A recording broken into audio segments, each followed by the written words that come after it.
Good morning. This is a Real Talk with Daphne. It is Saturday, June 27, and happy Saturday, everyone. I hope your weekend is going well. Well, as you guys know, we are all still, most of us are all still sheltering in place and things are still closed, so I am definitely going through cinema withdrawal. I haven't been to the cinema, I don't know, I guess since February now. So, for my movie reviews, I just decided to do reviews on movies that I watch at home, be they new releases that are streaming on Netflix or Amazon or what have you, or older movies that I have not seen before and want to catch up on seeing.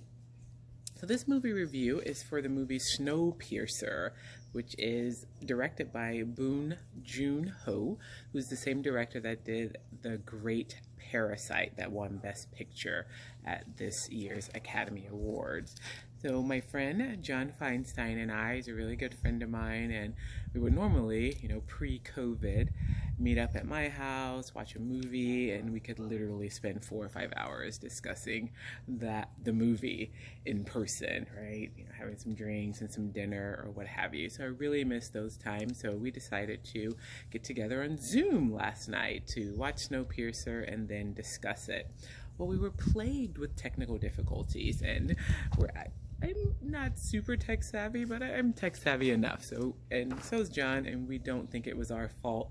But for some reason, when we tried to share our screen and then watch the movie on either YouTube or Netflix, the other person, not the person sharing the screen, was not able to actually see the movie. We tried from both ends, so I don't know if that's a proprietary thing, if it's some setting that we were supposed to change. If you know, please let us know. So we ended up just watching it separately, and then we stopped about halfway through and met on Zoom to discuss, and then we finished watching it and then met up on Zoom after the movie to finish the discussion. So it worked out in the end, not as fun as being in person, but still ended up being a really great discussion. So Snowpiercer, starring Chris Evans, John Hurt, Octavia Spencer, Tilda Swinton, Ed Harris, Kang Ho-sung, who plays the dad in Parasite and who's a really great actor. So just lots of great actors in the cast, and most of you may know that there's now a series on TNT, I believe, of the same name, which I haven't watched yet, even though it's gotten very good reviews and I'm interested in watching it, but I really wanted to watch the movie first. So basically, a quick little blurb about Snowpiercer.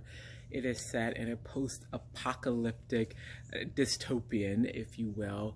The Earth has been frozen over due to some overzealous use of a chemical that was supposed to battle global warming, but it ended up having a dramatic opposite effect and froze the world over, basically, and made the world uninhabitable for humans because it's so cold and desolate. So the humanity that's left is existing or subsisting on a train that goes in perpetual motion due to this great engine that was developed by this scientific genius named Wilford. So the train never stops, and it's a huge train, and it goes around the world every year, and it is a microcosm, if you will, of humanity, where the 1% are the rich people are all the way up in the front, and they have lavish dwellings and lots to eat and parties and things like that, all the way to the end car, which has the dregs of society, if you will, the poor people, and they live in filth, and they're crowded and they're dirty, and they can only eat these black gelatin bars called protein bars, but we find out what they're actually made of. It's kind of gross. But anyway, great concept, great story. I really enjoyed the movie. I'll just say that up front in case you don't have time to sit around on your Saturday morning and listen to me ramble about it. It was a great movie. Watch it. It is streaming on Netflix or YouTube and probably other formats as well. It's a little long. It's a little bit over 2 hours, like 2 hours and 5 minutes or something like that. But it's well worth it.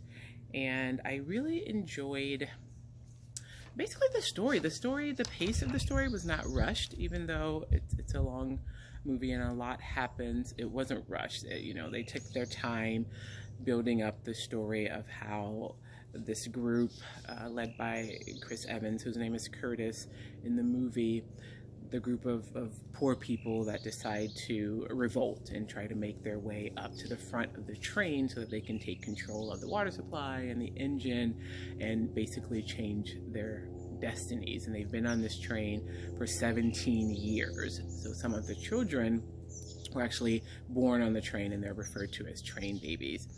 So anyway, Curtis and his friend Edgar, and Octavia Spencer is also in the movie. Her name's Tanya. She plays Tanya in the movie, and she has a son. So they all decide to get together under the guidance of Gilliam, played by John Hurt, who's magnificent. In fact, all the actors in this movie are like some of my favorite actors.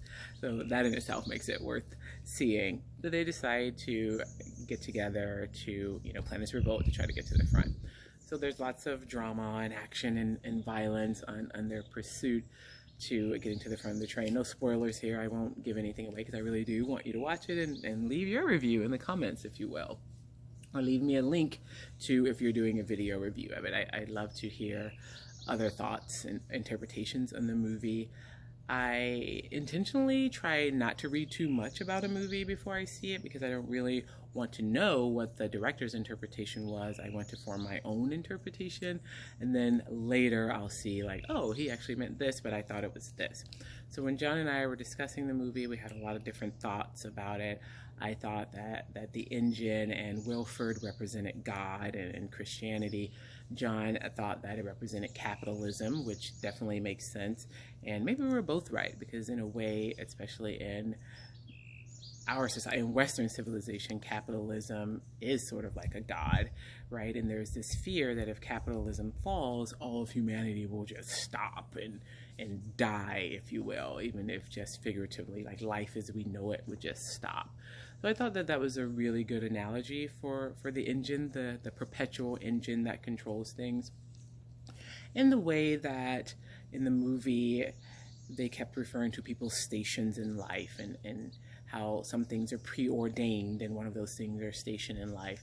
And I thought that the revolt itself of the people in the back of the train trying to get to the front was very symbolic and indicative of how hard it can be to raise your station in life. Once you're born or preordained into a certain segment of society, it can be very, very difficult to make your way to the top.